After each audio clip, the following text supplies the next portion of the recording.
Dios le bendiga a todos, iglesia, hermanos, hermanas que están atentos a este video. En este día 15 de marzo de este 2020, son las 11:35 de la mañana. Y es importante que marque la fecha y el día de esta grabación, por lo que ustedes escucharán más adelante en esta exposición. Espero puedan seguir con mucha atención. Quisiera leer en el libro de Mateo capítulo 24 versículo 6 hasta el versículo 8, donde dice: y oiréis de guerras y rumores de guerras. Mirad que no os turbéis, porque es necesario que todo esto acontezca, pero aún no es el fin. Porque se levantará nación contra nación y reino contra reino, y habrá pestes y hambres y terremotos en diferentes lugares, y todo esto será principio de dolores. Como todos sabemos, estamos enfrentando una nueva realidad mundial, un nuevo estilo de vivir, y más que todo una amenaza que ha cobrado las vidas de muchas personas y ha puesto a otras personas en condiciones críticas de emergencia. ¿Y qué más decir del pánico, de la desesperación, de la falta de paz, de la turbación en la que está viviendo el mundo de hoy? Hay razones para eso y usted lo sabe, es el coronavirus, que ya en China e Italia ha hecho estragos, más de 80,000 personas afectadas en China. Gracias a Dios damos que a la fecha que se está haciendo esta grabación, los hermanos y las personas en China están cantando cantos de victoria por haberle ganado en parte la batalla al coronavirus. Han cerrado los hospitales provisionales que tenían, se estaban despidiendo de algunos de los afectados, y el número de afectados ha sido reducido tan grandemente que el día de hoy solamente se reportan 25. Y si usted recuerda, semanas atrás, días atrás, se contaban por miles los afectados, así como también las muertes. Italia es otra historia donde realmente se está viviendo días críticos, difíciles. Las muertes han ascendido grandemente, más allá de lo que el gobierno ha podido controlar, y se está viviendo una situación muy difícil, no solamente en Italia, sino también en España, Alemania. Prácticamente toda Europa está siendo afectada. En este estado en el que nosotros estamos, que es el estado de Massachusetts, también se ha visto un incremento sustancial en el número de personas que han sido contagiadas por el coronavirus, especialmente después de una conferencia que se dio aquí en este estado, el Biochín, donde decenas de personas quedaron afectadas por el coronavirus y prácticamente se mezclaron con la comunidad, y de ahí en adelante pues ha habido un contagio más allá de lo que el gobierno estatal esperaba. Por eso se ha declarado un estado de emergencia en este estado, lo mismo que en toda la nación. No se puede tener reuniones de más de 250 personas al mismo tiempo. El gobierno está disponiendo de recursos para enfrentar la crisis. Se han cancelado escuelas, prácticamente todo el sistema escolar ha sido cancelado por las próximas semanas para poder hacerle frente a la situación, y muchas personas en pánico yendo a los supermercados, vaciando prácticamente los supermercados, llevándose a la casa lo que ellos piensan que va a ser necesario. Y en cuanto a eso decimos que hay que tener mucho cuidado, porque este tipo de reacción realmente no ayudan a la situación, no van a evitar que una persona contraiga el coronavirus, y también lo que puede hacer es evitar que otras personas que tienen necesidad se abastezcan, mientras otras personas tienen en demasía en sus casas cosas que probablemente no las van a utilizar. La realidad es que el coronavirus ha sido extremo y requiere también medidas extremas. En el momento en que estoy hablando ahora mismo, los afectados muy fácilmente van a llegar a 200,000 personas, habiendo ya cerca de 6,000 a la fecha que han fallecido como consecuencia de eso. O sea, en China se ha dado una situación en la que el 4% de los afectados ha fallecido. En Italia la situación es peor. De 21,000 contagios, alrededor de 1.400 personas han fallecido, lo que quiere decir que es un nivel de casi de un 7%. El Centro de Control y Prevención de Enfermedades de los Estados Unidos nos está diciendo que el peor escenario que puede visitar a esta nación sería de unos 160 a 214 millones de infectados con 1.7 millones de fallecimientos. No se alarme con esto. Estos son números que lo da el Centro de Control y Prevención de Enfermedades para decirnos si no se hace nada, si no se toma ninguna medida, esto es lo que puede suceder. Sin embargo, se están tomando medidas que no van a evitar el coronavirus, pero sí van a controlar los efectos que esto pueda producir. Eso significa en gran medida, amados, que nuestra manera de vivir, la manera de vivir de todos nosotros va a cambiar drásticamente por las próximas semanas, como ustedes lo han visto. Sin embargo, la palabra del Señor nos sigue diciendo en palabras del Señor Jesucristo, esto fue dicho por el Señor Jesús, que no nos turbemos. En otras palabras, no pierda la cabeza por causa de las cosas que están sucediendo, porque dice la palabra de Dios que esto de pestilencias, de enfermedades, de epidemias, de pandemias, es necesario que acontezca, son señales de la venida del Señor, y de eso hablaré un poquito más adelante. En primer lugar, quiero hablar acerca de qué debemos hacer nosotros como iglesia, como comunidad cristiana, incluyendo a aquellos que me están viendo en este video que no lo son. La palabra de Dios dice que la turbación es algo que no debe sobrecogernos. No debemos operar en un estado de pánico. El pánico no ayuda. Las reacciones que vienen como consecuencia de un desbordamiento de nuestras emociones, lo que pueden hacer es sencillamente complicar la situación. El mundo ha visto enfermedades y epidemias y pandemias de muchos tipos, incluyendo una de las peores, 1918, que fue la fiebre española, que cobró la vida de alrededor de 50 millones de personas. 50 millones de personas perdieron la vida como consecuencia de la fiebre española. E inclusive algunos estudios recientes sugieren que pudiera haber 100 millones de personas que perdieron la vida como esa epidemia que se registró luego de la Primera Guerra Mundial. Sin embargo, se superó y hoy en día es historia. También tuvimos, por ejemplo, casos como los del ébola, como del H1N1. Tuvimos entre nosotros también lo que fue el dengue hemorrágico. Vimos también lo que fue la chikungunya, lo que fue el Zika y muchísimas otras enfermedades que han llegado a la humanidad y también se han ido, y el coronavirus será enfrentado porque la Biblia lo dice. Esto es principio de dolores, pero todavía no es el fin. Y debemos estar preparados para enfrentarlo sin pánico, con tranquilidad, con la paz de Dios que sobrepasa todo entendimiento en nuestros corazones. No se turbe, es lo primero. Lo segundo que la Biblia nos invita a hacer en medio de cualquier crisis es orar. Tenemos que orar. La oración por misericordia es el recurso que mueve la mano de Dios. Y tengo aquí una historia muy interesante cuando David vio al pueblo del Señor siendo castigado por causa del mismo pecado de David que censó al pueblo, y vino una peste que le cobró la vida a unas 70,000 personas. Dijo David, y estas son palabras de David en el libro de Primera de Crónicas: ¿no soy yo el que hizo contar al pueblo? Yo mismo soy el que pequé y ciertamente he hecho mal, pero estas ovejas que han hecho.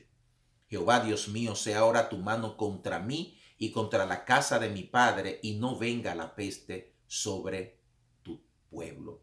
Este tiempo nos empuja a nosotros a orar, pero a orar con un nivel de compromiso, a orar con un nivel de empatía que nos permita a nosotros ver el dolor de la gente que está muriendo, que está entrando en estados críticos. Sobre todo sabemos que las poblaciones más vulnerables van a ser los ancianos, las personas de más de 60, 70 años, aquellas personas que tienen condiciones previas, sobre todo pulmonares, los diabéticos, personas que están afectadas o han sido afectadas por el cáncer, etcétera, etcétera, etcétera. Esas personas deben dolernos en el corazón, y cuando vamos a Dios en oración tenemos que tener esa empatía que nos lleve a nosotros a sentir el dolor humano, así como David también hizo esta oración y esta intercesión.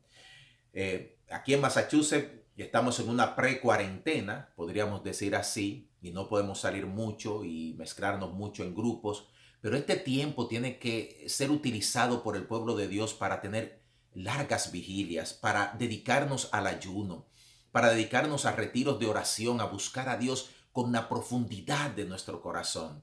Mientras buscamos intimidad con Él y acercarnos al Señor en santidad, limpiar y purificar nuestros corazones, también estamos en la presencia del Señor, intercediendo y clamando por aquellas personas que están sufriendo.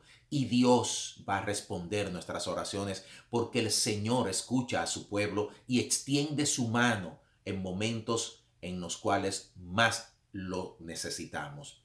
También la palabra del Señor nos invita a nosotros, amados, a animar y a exhortar. La palabra del Señor siempre nos dice que animemos y exhortemos en cualquier situación, pero más que todo en los momentos de crisis.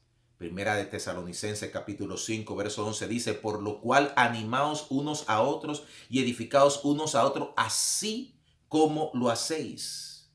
La Biblia nos invita a animar y a exhortar. No nos debemos hacer eco de mensajes distorsionados que lo que traen es pánico. No nos debemos hacer eco de desinformación. No nos debemos hacer eco de invitaciones que están haciendo ahora mismo muchas personas a la muerte, a la desesperanza. Tenemos que llenarnos del aliento de la palabra de Dios, que nos dice que ni la muerte, ni la vida, ni ángeles, ni principados, ni potestades, ni lo presente, ni lo porvenir, ninguna cosa creada nos podrá separar del amor de Dios que es en Cristo Jesús. Nada nos separa del amor de Dios. Las pestes y las enfermedades son consecuencia del pecado de la raza humana, de esa desobediencia que hizo que la tierra entera cayera bajo maldición, y van a venir pestes y van a salir pestes y van a llegar nuevas y se van a ir y se van a poner viejas, pero nosotros vamos a estar reciclando episodios de crisis en el mundo, y en medio de eso tenemos que consolarnos, tenemos que animarnos, tenemos que motivarnos, porque si tenemos a Cristo en nuestro corazón, ni aun a la muerte le teme el cristiano, porque para nosotros el vivir es Cristo y el morir es ganancia. Y ese es el mensaje de esperanza que podemos llevar en estos tiempos a tantas personas que están en la expectativa de qué va a pasar, de qué va a suceder con sus vidas. Y de ahí puedo pasar a decir que predicar el evangelio de Cristo, predicar el evangelio de Jesús, es nuestra mejor y mayor opción en estos tiempos de crisis. ¿Por qué? Porque el evangelio es solución. Porque el evangelio es respuesta, porque el evangelio nos invita a nosotros a enfocarnos en Jesús, quien murió por nosotros en la cruz del Calvario para darnos salvación y perdón de pecados. Y eso significa que si estamos en Jesús, tenemos ese perdón que nos garantiza la amistad con Dios e ir al cielo y estar en comunión con Él, cualquiera que sea la situación. Juan 3:16 dice claramente que Dios amó de tal manera al mundo que dio a su Hijo unigénito para que todo aquel que en Él cree no se pierda, sino que tenga la vida eterna. Vida eterna significa vida más allá de esta vida, de 40, 60, 70 años, de los sufrimientos, de las angustias que pasamos en este tiempo. Vamos a un lugar de reposo maravilloso con Dios por toda la eternidad. Y de otra manera, es condenación eterna en el infierno. A la gente no le gusta escuchar mucho eso, no le gusta que se le predique eso. Hay religiones que han erradicado la palabra infierno y condenación de su vocabulario para no ofender a la gente. Pero Dios no le preocupa que la verdad ofenda a la gente, porque la verdad nos puede librar del castigo eterno, que es una realidad que, ofendidos o sin ser ofendidos, podemos estar visitando si no tenemos a Cristo en nuestro corazón. Así que hay que predicar el evangelio de salvación, decirle a cada vida que Dios es el camino, que Él es la verdad, que Él es la vida. Y hay mucha sensibilidad en este tiempo, porque mucha gente, por el pánico, por el temor, ha entrado en ese momento como de reflexión, de pensar en más allá de su propia vida, de, usted sabe, las preocupaciones de qué voy a hacer mañana, qué voy a comprar, qué voy a vender, dónde voy a adquirir esto. Hay mucha gente sensible al evangelio de Cristo, y tenemos que decirle: eso es un buen sentimiento, porque Jesús es respuesta para el corazón, para el presente y para el futuro. Por otro lado, amados, tenemos que estar atentos, atentos a la venida de nuestro Señor Jesucristo.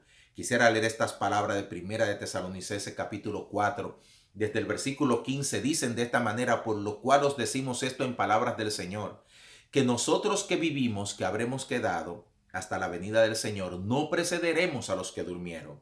porque el Señor mismo con voz de mando, con voz de arcángel y con trompeta de Dios descenderá del cielo. Los muertos en Cristo resucitarán primero. Luego nosotros, los que vivimos, los que hayamos quedado, seremos arrebatados juntamente con ellos en las nubes para recibir al Señor en el aire. Y así estaremos siempre con el Señor. Y dice el apóstol Pablo, que escribió estas palabras, inspirado por el Espíritu Santo: por tanto, alentaos los unos a los otros con estas palabras. Cristo viene. El Señor se va a llevar a su iglesia. El Señor va a venir por una iglesia santa, pura y sin mancha, que está preparado y debe estar preparada para su venida. El Señor Jesús está a las puertas. Y eso es un aliento para el cristiano. Por eso las palabras que leímos anteriormente nos advierten y nos dicen cuáles son los acontecimientos que preceden a la venida gloriosa del Señor. Va a haber una venida del Señor para llevarse a su iglesia con Él. Y después de eso vendrá un tiempo de gran tribulación sobre la tierra. Y posteriormente Jesús regresará nuevamente, no a llevarse a su iglesia, sino con su iglesia, para reinar sobre la tierra por 1000 años de paz, que será algo sin precedente en toda la historia de la humanidad. Entonces nosotros tenemos que estar preparados para esa venida del Señor para llevarse a su iglesia. Esa venida del Señor que le va a abrir las puertas entonces a un tiempo de que si la gente ahora mismo se está quejando y en temor y en miedo por el coronavirus y por muchas otras cosas, terremotos como nunca antes hemos visto, como el de Haití, que cobró prácticamente 300,000 vidas, tsunamis como nunca hemos visto, ciclones categoría 5 que nunca se habían visto, tantos acontecimientos, Dios diciéndole al mundo: te estoy hablando, mundo, prepárate, porque vengo pronto y vengo por mi iglesia. Así que, iglesia de Cristo, preparémonos, porque la venida del Señor está cerca y todas estas señales nos lo anuncian. Y mientras nosotros nos preparamos, consolamos, ayudamos, corrijo, estamos listos para darle respuesta a la gente, para bendecirla, para estar en la comunidad con una presencia que traiga alivio, que traiga consolación, que traiga bendición. Así que, iglesia del Señor, este es un mensaje para nuestros tiempos. Es un mensaje de teología situacional, de teología contextual, porque tenemos que responder a las demandas del momento de acuerdo a cómo se presente. Respondemos con la palabra y estas son respuestas de la palabra para nosotros, a los que nos ha alcanzado en esta generación el momento en que estamos viviendo. Dios nos bendiga, Dios nos guarde. Permítame orar y júntese conmigo y con su familia para clamar a Dios en este momento de coronavirus y de tantas preocupaciones y cargas que vienen a los seres humanos. Padre, en el nombre de Jesús te damos gracias por la oportunidad de estar en tu presencia, de poder llevar palabra de aliento en este tiempo, de poder, Padre, diseñar respuestas de acuerdo a lo que está pasando en este tiempo por tu palabra, porque tú tienes palabras de esperanza para nosotros, porque tú tienes, Señor, respuestas para un alma angustiada. Mira cuántos están en turbación. Padre, yo te pido por bendición y porque tu palabra llegue a aquellos que no te conocen. Mira aquellos que necesitan abrir sus corazones para recibir a Cristo en su corazón y prepararse para estar contigo. Y mira aquellos, Padre, que han sido afectados por el coronavirus, por otras enfermedades, por otras afecciones del cuerpo. Señor, trae tu sanidad, porque tú eres nuestro sanador. Aún en momentos, Padre Santo, como estos, tú eres nuestro sanador. Bendice a tu pueblo, bendice a tu iglesia y ayúdanos, Señor, a hacer lo que tú nos has llamado a hacer. Luz del mundo y sal de la tierra. En el nombre poderoso de Jesús. Amén y amén. Dios le bendiga a cada uno. Amén.